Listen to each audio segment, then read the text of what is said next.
Olá a todos, me chamo Larissa Oliveira Bento e este trabalho intitula-se Investigação das Manifestações Patológicas no Terminal Rodoviário de Bacabal, no Maranhão. A estrutura da apresentação seguirá: introdução, metodologia, resultados e conclusão. Para iniciar, sabe-se que a construção civil preza pela vida útil das edificações, já que esta garante a segurança e durabilidade dos edifícios. A vida útil é exatamente o tempo de bom desempenho e de bom funcionamento que uma estrutura apresenta. Então, quando a estrutura começa a apresentar deteriorações, é que esta vida útil já está escassa, já está acabando. E essas deteriorações são exatamente as manifestações patológicas. Essas manifestações patológicas podem se apresentar em todo o decorrer de uma construção, desde a elaboração do seu projeto até a execução desse projeto e a utilização deste edifício. Para a gente saber e medir o tanto que essas manifestações afetam a estrutura, é necessário fazer-se inspeções. E nessas inspeções, a gente vai poder analisar as manifestações patológicas e o grau destas. Logo após essa inspeção é que se faz o diagnóstico e pode-se apresentar soluções para as manifestações patológicas encontradas. Tendo em vista isso, este trabalho é um estudo de caso acerca do terminal rodoviário de Bacabal, que se localiza na Travessa da Mangueira, próximo à BR-316, na cidade de Bacabal, município do Maranhão.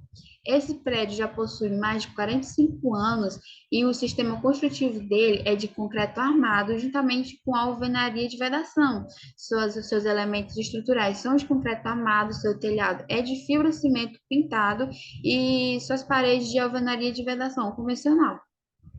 Aqui está o croquis sem escala da disposição das salas e dos pilares desse edifício, para que seja dado uma melhor representação do prédio que será visto aqui nessa apresentação. A metodologia se embasou em uma visita técnica. Nessa visita técnica foi feita a inspeção visual com registros fotográficos das manifestações patológicas encontradas, juntamente com o ensaio de carbonatação, que mais adiante eu falarei. Logo após a coleta desses dados, foi feita uma revisão bibliográfica para que a gente pudesse ter um embasamento teórico na hora de fazer o diagnóstico. Logo após feito o diagnóstico, também foi exposto os resultados. Nos resultados, pode-se perceber que nos pilares há o desplacamento do concreto e a exposição da armadura, juntamente com a corrosão da mesma. O ensaio de carbonatação é feito justamente para saber a região carbonatada do elemento estrutural.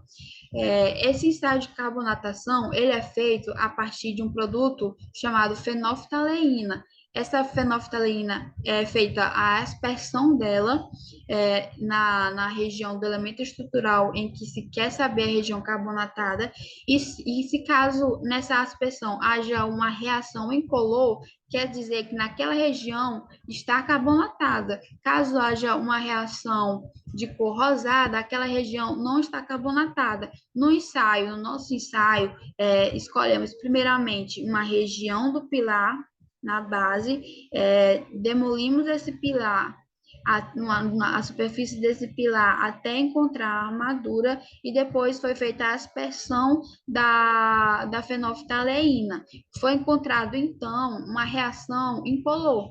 Então, quer dizer que essa região está carbonatada. E o que quer dizer isso? Quer dizer que ela está propícia a agentes degradadores que podem causar corrosão na mesma. E essa corrosão, ela pode acontecer também pelo cobrimento inadequado dos pilares. O edifício, ele está submetido a uma classe de agressividade de nível 2. E a NBR 6118 pede que esse cobrimento mínimo seja de 3 centímetros. E nos elementos estruturais encontrados na rodoviária, o cobrimento era de 1,5 centímetro a 2 centímetros, como visto aqui nessa foto. Isso deixa a armadura exposta, mais exposta a agentes degradadores que podem causar a corrosão delas.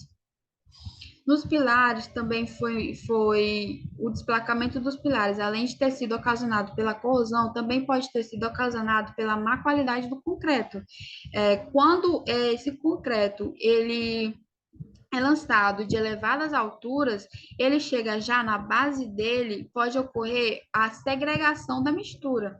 Então, nessa segregação, há a degradação dos componentes dessa mistura, o que pode ter acontecido nos pilares da rodoviária. Como a gente pode ver, o desplacamento, ele acontece geralmente na base do pilar, que está enfraquecida justamente por esse mau controle do lançamento dele. Então, aqui pode-se perceber uma aglomeração de agregado graúdo que enfatiza o fato de ter tido essa segregação e de ter a degradação, de ter acontecido a degradação desse material. Então, o desplacamento pode ter sido ocasionado tanto pela corrosão quanto pela má qualidade do concreto e o mau controle deste. Nas vigas foi constatada a formação de bolor. Essa formação de bolor pode ter vindo da umidade advinda do telhado, que entrou no concreto e formou esses bolores. É importante destacar que esses bolores futuramente podem ocasionar a corrosão da armadura. Nas vigas também foi encontrado o desplacamento do revestimento argamassado e parte do concreto.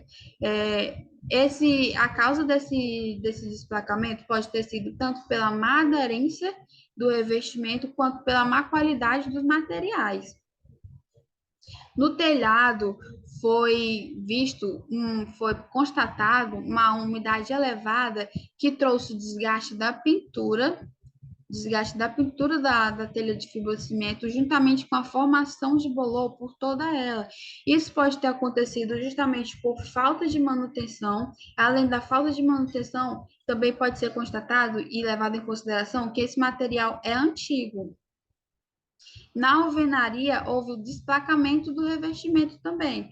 Esse desplacamento ele pode ter sido ocasionado tanto pela má aderência desse revestimento, como a má qualidade do material, mas também com a umidade ascendente do solo aqui. Isso nos leva a pensar que a viga baldrame não foi permeabilizada. Então, isso pode ter ocasionado também o desplacamento do revestimento inferior da alvenaria.